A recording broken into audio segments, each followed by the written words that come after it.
ಸಾರ್ವಜನಿಕ ಆಸ್ಪತ್ರೆಯಲ್ಲಿ ವೈದ್ಯರ ಬೇಜವಾಬ್ದಾರಿ, ರೋಗಿಗಳ ಪರದಾಟ. Chikkanayakanahalli, March 31. AR news. Chikkanayakanahalli ತಾಲೂಕಿನ ಸಾರ್ವಜನಿಕ ಆಸ್ಪತ್ರೆಯಲ್ಲಿ ವೈದ್ಯರ ಕರ್ತವ್ಯ ಲೋಪದಿಂದ ರೋಗಿಗಳು ತೀವ್ರ ತೊಂದರೆ ಅನುಭವಿಸುತ್ತಿರುವ ಘಟನೆ ಬೆಳಕಿಗೆ ಬಂದಿದೆ. ಆಸ್ಪತ್ರೆಗೆ ಚಿಕಿತ್ಸೆಗಾಗಿ ದೂರದ ಗ್ರಾಮಗಳಿಂದ ಬಂದ ವಯೋವೃದ್ಧರು, ಮಹಿಳೆಯರು ಮತ್ತು ಮಕ್ಕಳು ವೈದ್ಯರಿಲ್ಲದೆ ಗಂಟೆಗಳ ಕಾಲ ಕಾಯಬೇಕಾದ ಪರಿಸ್ಥಿತಿ ಎದುರಾಗಿದೆ. ಸಾಕ್ಷಿಗಳ ಪ್ರಕಾರ ವೈದ್ಯರು ಸುಮಾರು 2 ಗಂಟೆಗಳ ಕಾಲ ಆಸ್ಪತ್ರೆಯಲ್ಲಿ ಹಾಜರಾಗದೇ ಇರುವುದರಿಂದ ರೋಗಿಗಳು ಸಂಕಷ್ಟ ಅನುಭವಿಸಿದ್ದಾರೆ. ಕೆಲವರು ಕಾಫಿ, ಟೀ ವಿರಾಮದ ಹೆಸರಿನಲ್ಲಿ ದೀರ್ಘಕಾಲ ಗೈರಾಗುತ್ತಿರುವುದಾಗಿ ಆರೋಪಿಸಲಾಗಿದೆ. ಸಾರ್ವಜನಿಕರ ಆರೋಪದಂತೆ AMO ನಟರಾಜು ಅವರು ತಮ್ಮ ಖಾಸಗಿ ಮಾರುತಿ ಕ್ಲಿನಿಕ್ನಲ್ಲಿ ಹೆಚ್ಚು ಸಮಯ ಕಳೆಯುತ್ತಿದ್ದು, ಸರ್ಕಾರಿ ಆಸ್ಪತ್ರೆಯಲ್ಲಿ ಕೇವಲ ಹೆಸರು ಮಾತ್ರಕ್ಕೆ ಸೇವೆ ಸಲ್ಲಿಸುತ್ತಿದ್ದಾರೆ ಎನ್ನಲಾಗಿದೆ. ಇದರಿಂದ ಸರ್ಕಾರಿ ಆಸ್ಪತ್ರೆಯ ಮೇಲೆ ಅವಲಂಬಿತವಾಗಿರುವ ಬಡಜನರು ಸಂಕಷ್ಟಕ್ಕೆ ಸಿಲುಕಿದ್ದಾರೆ. ಸರ್ಕಾರಿ ಆಸ್ಪತ್ರೆ ಎಂದರೆ ಬಡವರ ಜೀವಾಳ. ಆದರೆ ಇಲ್ಲಿ ವೈದ್ಯರ ನಿರ್ಲಕ್ಷ್ಯದಿಂದ ಜನರ ಆರೋಗ್ಯವೇ ಅಪಾಯದಲ್ಲಿದೆ.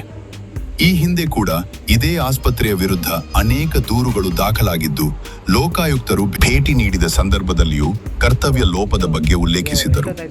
ಆದರೂ ಯಾವುದೇ ಸುಧಾರಣೆ ಕಂಡುಬಂದಿಲ್ಲ ಎಂದು ಸಾರ್ವಜನಿಕರು ಅಸಮಾಧಾನ ವ್ಯಕ್ತಪಡಿಸಿದ್ದಾರೆ.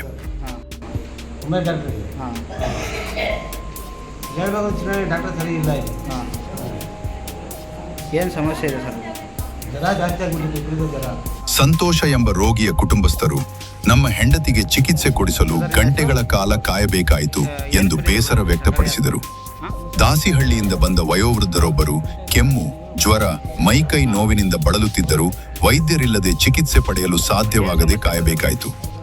ಲೋಕೇಶ್ ಎಂಬ ಪೋಷಕರು, ನಮ್ಮ ಮಗ ತೀವ್ರ ಜ್ವರದಿಂದ ಬಳಲುತ್ತಿದ್ದಾಗ ಆಸ್ಪತ್ರೆಗೆ ಕರೆತಂದರೂ ಅರ್ಧ ಗಂಟೆಗೂ ಹೆಚ್ಚು ವೈದ್ಯರು ಲಭ್ಯವಾಗಲಿಲ್ಲ. ಪ್ರತಿದಿನವೂ ಇದೇ ಪರಿಸ್ಥಿತಿ ಎಂದು ಆರೋಪಿಸಿದರು. ಏನಕ್ಕೆ ಬಂದಿದ್ದೀರಾ ಚಿಕ್ಕನಾಯಕನಹಳ್ಳಿ ಸರ್ಕಾರಿ ಆಸ್ಪತ್ರೆಗೆ ಏನಕ್ಕೆ ಬಂದಿದ್ದೀರಾ? ಹಾಂ, ಎಷ್ಟೊತ್ತಾಯಿತು ಬಂದು? 2 ಗಂಟೆ ಆಯಿತು. 2 ಗಂಟೆಯಿಂದ ಡಾಕ್ಟರ್ ಇಲ್ವಾ ಇಲ್ಲಿ?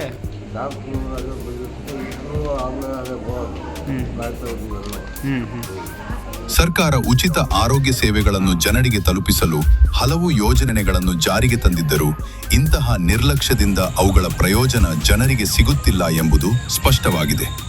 ಈ ಹಿನ್ನೆಲೆಯಲ್ಲಿ ಸಂಬಂಧಪಟ್ಟ ಹಿರಿಯ ಅಧಿಕಾರಿಗಳು ತಕ್ಷಣವೇ ಪರಿಶೀಲನೆ ನಡೆಸಿ ಕರ್ತವ್ಯ ಲೋಪ ಮಾಡುತ್ತಿರುವ ವೈದ್ಯರು ಮತ್ತು ಸಿಬ್ಬಂದಿಗಳ ವಿರುದ್ಧ ಕಠಿಣ ಕ್ರಮ ಕೈಗೊಳ್ಳಬೇಕು ಎಂದು ಸಾರ್ವಜನಿಕರು ಆಗ್ರಹಿಸಿದ್ದಾರೆ.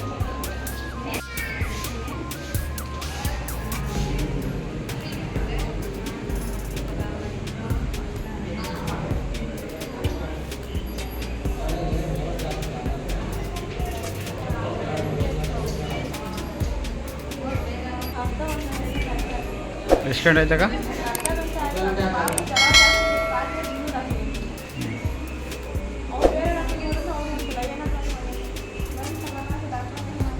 ಇದು AR ನ್ಯೂಸ್ ಚಾನೆಲ್. ಇದು ವದಂತಿಯಲ್ಲ, ವಾಸ್ತವ. ಈ ಮಾಹಿತಿ ನಿಮಗೆ ಇಷ್ಟ ಆಗಿದ್ದರೆ ಈ ಚಾನೆಲ್ ಅನ್ನು ಸಬ್ಸ್ಕ್ರೈಬ್ ಮಾಡಿ, ಲೈಕ್ ಮಾಡಿ, ಕಮೆಂಟ್ ಮಾಡಿ, ಶೇರ್ ಮಾಡಿ.